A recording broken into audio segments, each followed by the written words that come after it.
Bienvenidas y bienvenidos al show de la educación del pueblo. Hoy viajaremos por el tiempo, entrevistando a personajes históricos clave que nos contarán cómo la educación ha moldeado el destino de México, desde la Revolución hasta los tiempos modernos. Prepárense por un recorrido lleno de curiosidades, datos relevantes y algunas sorpresas. Y en nuestro primer segmento tenemos a un invitado especial, un profesor revolucionario de México del 1910. Gracias. Enseñar en esos días era un reto. No teníamos aulas formales y a veces las clases eran en el campo de batalla, pero sabíamos que la educación era la única forma de unir a este país dividido.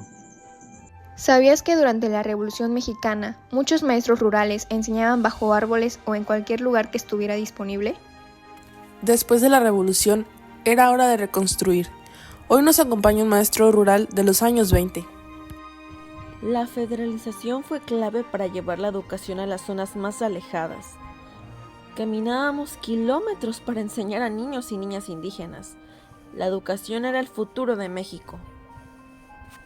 ¿Sabías que en los años 20 los maestros rurales también enseñaban a las comunidades campesinas sobre higiene, política y agricultura, además de las lecciones tradicionales?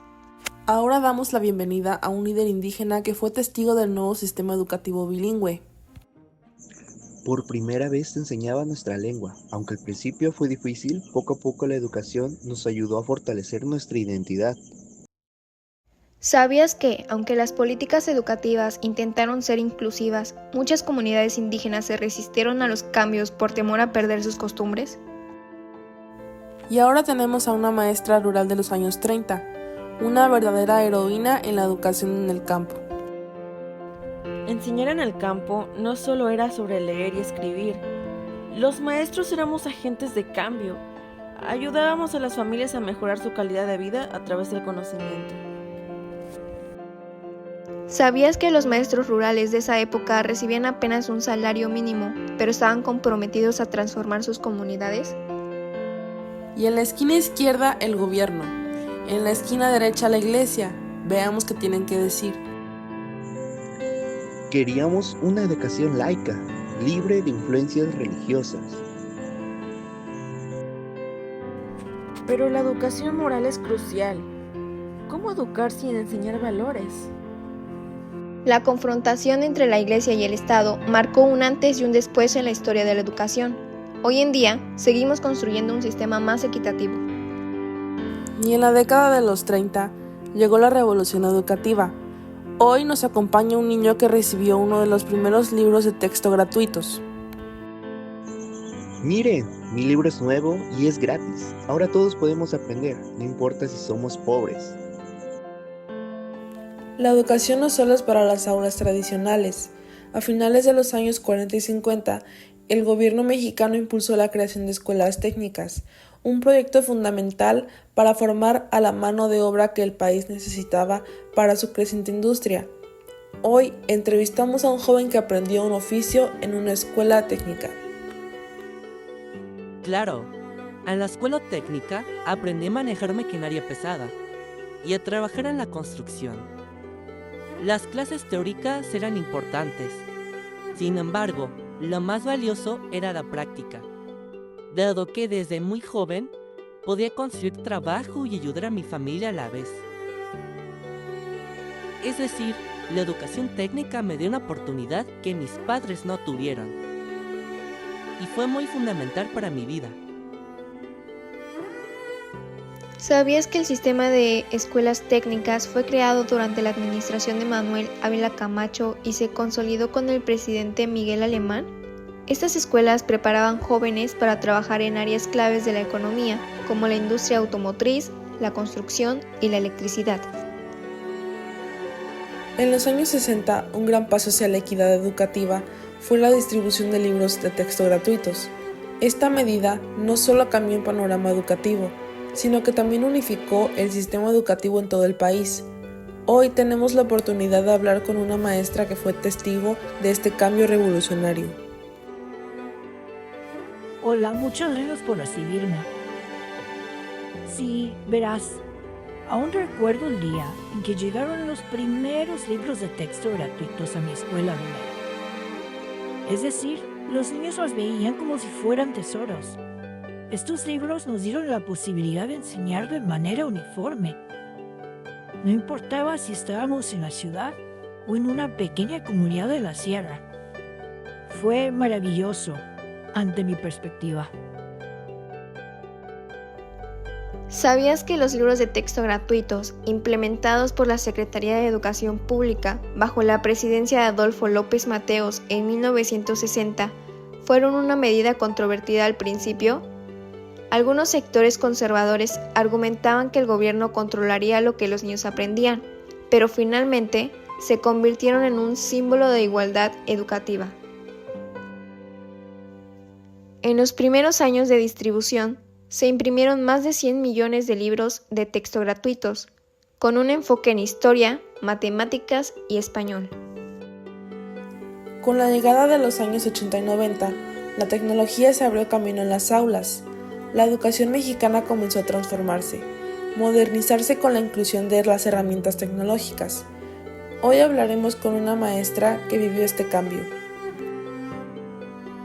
Sí, aún recuerdo cuando nos trajeron la primera computadora a la escuela. Fue una gran novedad. Sin embargo, también un reto para nosotros los maestros, porque tuvimos que aprender a usarla y enseñar a los niños a manejarla. Aunque pareció un gran desafío, poco a poco descubrimos que la tecnología podía abrir nuevas puertas al conocimiento. ¿Sabías que en los años 80, las computadoras personales empezaron a ser utilizadas en las escuelas como parte de los esfuerzos para modernizar la educación? Además, surgieron programas de capacitación para maestros con el fin de que pudieran integrar las nuevas tecnologías en sus métodos de enseñanza. En los años 2000 trajeron nuevos retos para la educación en México.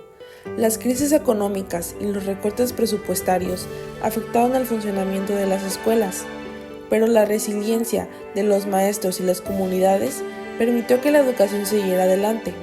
Hoy hablaremos con un maestro que vivió esta época de dificultades. Sí, en aquellos años los recursos eran muy escasos, porque en muchas ocasiones teníamos que improvisar con lo que teníamos. Es decir, los materiales eran limitados, pero los maestros y las familias nos unimos para mantener a los niños en las aulas. Organizamos muchas rifas, donaciones y actividades comunitarias para que de esta forma recaudáramos fondos y mejoráramos nuestras escuelas como la calidad de las mismas. ¿Sabías que durante las crisis económicas de los años 2000, muchas escuelas rurales y urbanas sufrieron recortes en el presupuesto, lo que obligó a los maestros a encontrar soluciones creativas para continuar educando a sus alumnos? En algunos estados, las comunidades organizaron voluntariados para reparar escuelas, donar libros y asegurar que los niños no abandonaran sus estudios. Y finalmente, llegamos a la era digital. La tecnología ha transformado completamente el panorama educativo, permitiendo a los estudiantes acceder al conocimiento desde cualquier lugar. Hoy hablaremos con una estudiante que ha experimentado esta transformación. Hola, mucho gusto. Sí, claro, no sé si sabían, pero hoy, con solo un clic, puedo acceder a la información de todo el mundo. Porque ya no dependemos solo de los libros o de lo que aprendemos en clase.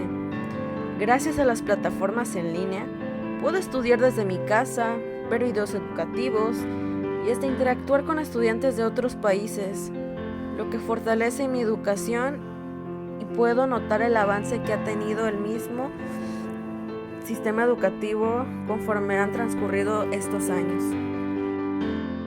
¿Sabías que a partir del 2020, debido a la pandemia global, la educación en línea se convirtió en la principal forma de enseñanza para millones de estudiantes en México y el mundo? Las plataformas digitales pasaron a ser una herramienta esencial para garantizar la continuidad del aprendizaje. Y así llegamos al presente. Hoy, México sigue construyendo un sistema educativo más inclusivo para todos y todas. La educación es el motor de cambio social más poderoso. Sigamos trabajando por un sistema donde cada niña, niño y joven tengan las mismas oportunidades para aprender y soñar. Gracias por acompañarnos en este viaje por la historia de la educación del pueblo en México. Nos vemos en la próxima edición del Show de la Educación del Pueblo.